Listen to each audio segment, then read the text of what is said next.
Assalamualaikum warahmatullahi wabarakatuh. Hai semuanya, selamat bertemu kembali dengan Ibu Guru Sri dalam pembelajaran jarak jauh atau online. Bagaimana kabar kalian semua? Semoga selalu sehat dan dalam lindungan Allah Subhanahu wa Ta'ala. Hari ini merupakan hari pertama kita semua melaksanakan PJJ. Dan sebelumnya kalian sudah mengisi liburan dengan berbagai hal atau berbagai macam kegiatan. Karena masih di masa pandemi, jangan lupa kalian tetap menerapkan 3M. Apa itu 3M? Masih ingat? 3M yaitu mencuci tangan, memakai masker, dan tentunya menjaga jarak.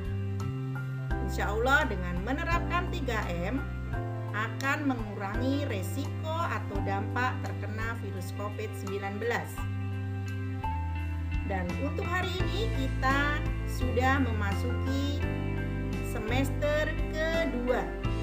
Kita akan memulai belajar tema ke-6 yaitu tentang panas dan perpindahannya. Dan subtema suhu dan panas. Hari ini kita akan belajar tema yang ke-6, muatan bahasa Indonesia tentang teks eksplanasi.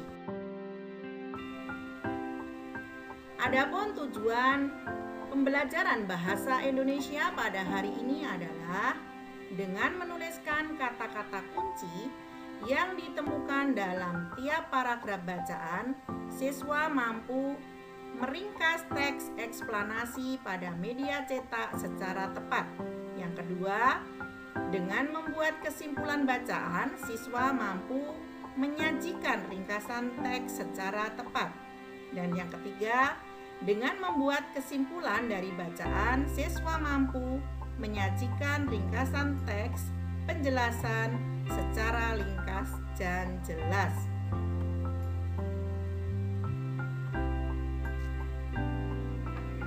Pengertian tentang teks eksplanasi. Apa teks eksplanasi?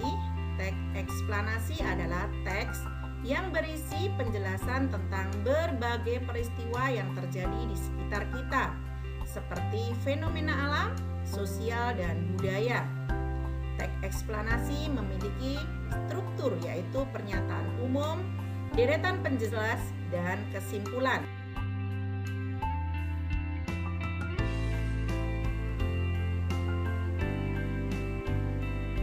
Bagaimana cara membuat teks eksplanasi? Kamu dapat menentukan kata-kata kunci atau menjawab pertanyaan-pertanyaan yang berkaitan dengan teks eksplanasi.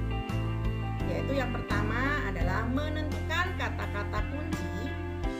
Apa itu kata-kata kunci? Kata-kata kunci adalah kata-kata yang penting dan sering muncul di dalam teks atau kata-kata yang kamu anggap penting dalam sebuah paragraf.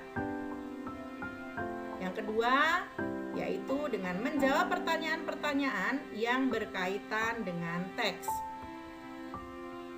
Setiap informasi yang diperoleh dapat menambah pengetahuan. Kamu dapat menemukan informasi penting dari teks dengan menjawab pokok-pokok pertanyaan.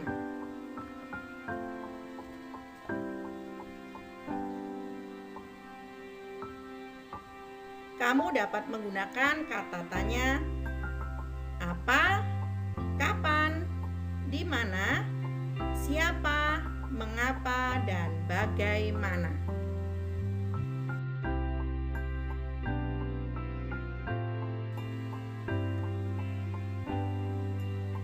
Di sini ada contoh teks bahasaan yang ada di halaman kedua buku tema 6, yaitu tentang sumber energi panas. Benda yang dapat menghasilkan sumber energi panas disebut sumber energi panas. Sumber energi panas dapat kita jumpai di alam. Salah satunya adalah matahari. Matahari merupakan sumber energi panas terbesar. Semua makhluk hidup memerlukan energi panas matahari.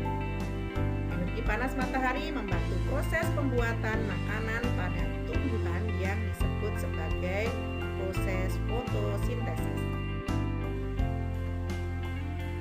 Berdasarkan teks tadi, kalian akan mengetahui kata-kata yang sering diulang.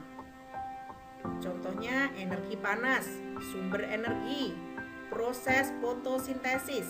Maka kata kunci dari teks tersebut adalah energi panas, sumber energi, dan fotosintesis. Berdasarkan teks di atas, kalian bisa memahami teks eksplanasi dengan cara menjawab pertanyaan. Apa yang dimaksud dengan sumber energi panas? Sumber energi panas adalah benda yang dapat menghasilkan energi panas. Ada lagi, apa saja manfaat yang didapatkan makhluk hidup dari matahari? Manfaat yang didapatkan makhluk hidup dari matahari yaitu membantu proses pembuatan makanan pada tumbuhan. Selanjutnya yaitu membuat ringkasan dan kesimpulan dari teks eksplanasi.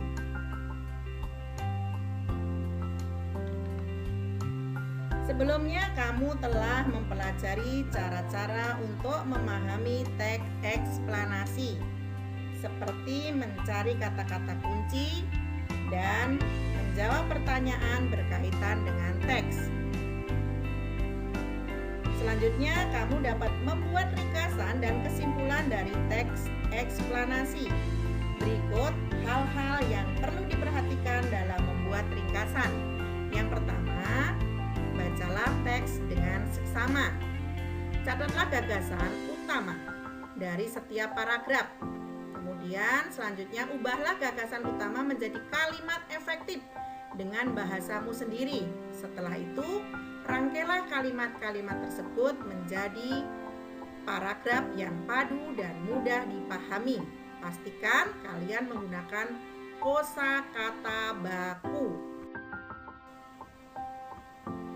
Setelah membuat ringkasan, kalian dapat membuat kesimpulan. Kesimpulan merupakan pendapat terakhir yang mengandung informasi berdasarkan uraian sebelumnya. Kesimpulan dibuat agar informasi yang diperoleh dapat mudah diingat. Caranya dengan mencatat informasi yang penting dalam teks.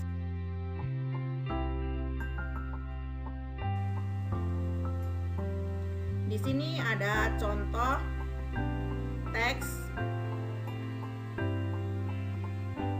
Pernahkah kamu merasakan panas tubuhmu? Tentu kamu pernah meletakkan tangan di kening ketika sedang demam. Dalam kehidupan sehari-hari, ukuran derajat panas atau dinginnya suatu benda atau ruang dikenal dengan istilah suhu. Permukaan tangan kita tidak dapat mengukur suhu dengan akurat. Terdapat suatu alat yang digunakan untuk mengukur suhu secara tepat dan dapat digunakan secara internasional, yaitu termometer. Termometer memiliki satuan standar antara lain Celcius, Reaumur, Fahrenheit, dan Kelvin. Dalam kehidupan sehari-hari, kita biasanya menggunakan termometer dengan satuan Celcius. Dari bacaan teks tadi bisa diringkas, suhu adalah ukuran panas atau dinginnya suatu benda. Setiap benda atau ruangan dapat diukur suhunya menggunakan termometer. Ada banyak satuan ukuran untuk mengukur suhu, yaitu Celcius, Reaumur, Fahrenheit, dan Kelvin. Dan bisa diambil kesimpulan, jadi panas atau dinginnya suatu benda dinamakan suhu. Suhu dapat diukur menggunakan alat bernama termometer.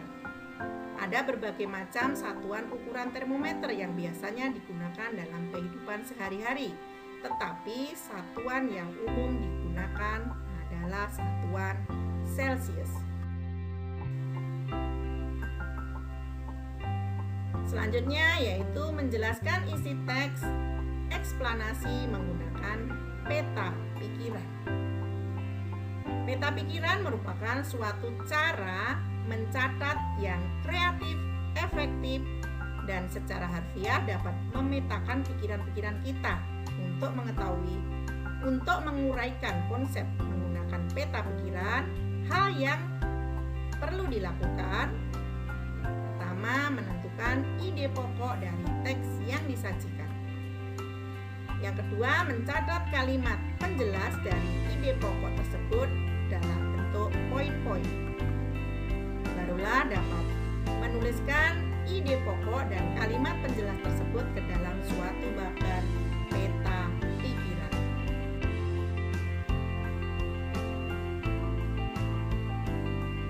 Kalian boleh buka buku di halaman 39. Ini ada bacaan pengaruh negatif interaksi manusia dengan lingkungan alamnya. Yang paragraf pertama itu manusia tidak dapat hidup tanpa mengandalkan lingkungan alamnya. Dapat diambil kata kuncinya, yaitu kata kuncinya manusia, hidup, dan lingkungan alam. Kemudian di paragraf kedua, tidak semua interaksi manusia berdampak baik bagi alam. Kata kuncinya interaksi manusia dan alam. Paragraf ketiga, interaksi manusia dan lingkungan dapat menyebabkan bencana. Kata kuncinya interaksi, lingkungan, dan bencana. Setelah melakukan kegiatan di atas, menceritakan kembali dengan menggunakan kata baku. Manusia tidak dapat hidup tanpa mengandalkan lingkungan alamnya, karena manusia memperoleh banyak manfaat dari alam untuk memenuhi kebutuhannya. Tetapi tidak semua interaksi manusia dengan alam berdampak baik. Interaksi manusia dengan lingkungan yang kurang baik juga dapat menyebabkan beberapa bencana yang merugikan manusia dan lingkungan.